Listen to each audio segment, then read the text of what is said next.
what's been actually said is very simple.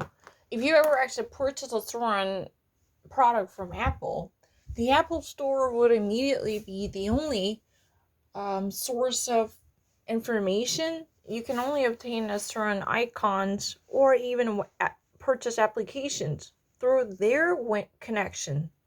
Right? This is really a beachhead you need to go through. So this type of monopoly should never be tolerated anymore. In that way, we can never expect to see the proper protection for consumer rights. This type of dominance, which it claims a greater influence in our market, would never provide a sufficient chances for consumers. They would never have any opportunities to make comparisons between reasonable offers from different providers or suppliers because there is exclusive access privy to any person who purchases Apple phones. They need to go through this nexus between the products available in the market and what could ever obtain as a consumer.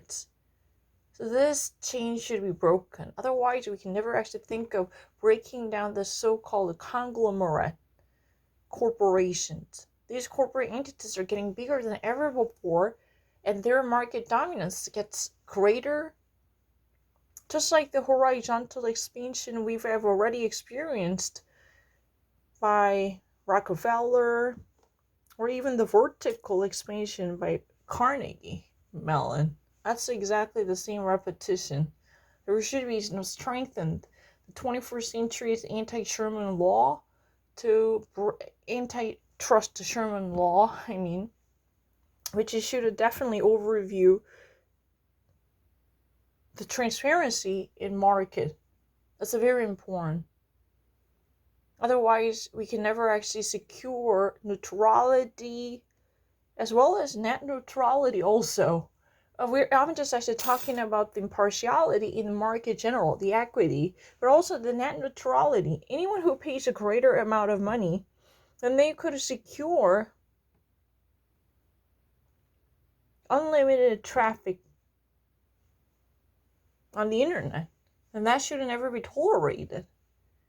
And this is a really complicated issue, but this person, I don't even actually know who this person is. I just actually turned on the Michael Smerconish, and he says that Apple or Mozilla or Google's from other company, Alphabet, who actually technically owns the subsidiary, but the main company called Google, they all together claim greater stakes in the market as if they were really the only functioning bodies in our society. Then this type of dominance should definitely have side effects negatively affecting consumers, because they should cough up greater prices for equivalent services in comparison with a couple of years ago, because those exclusive privy service providers are going to jack up the prices. But consumers have no other choice but to accept them.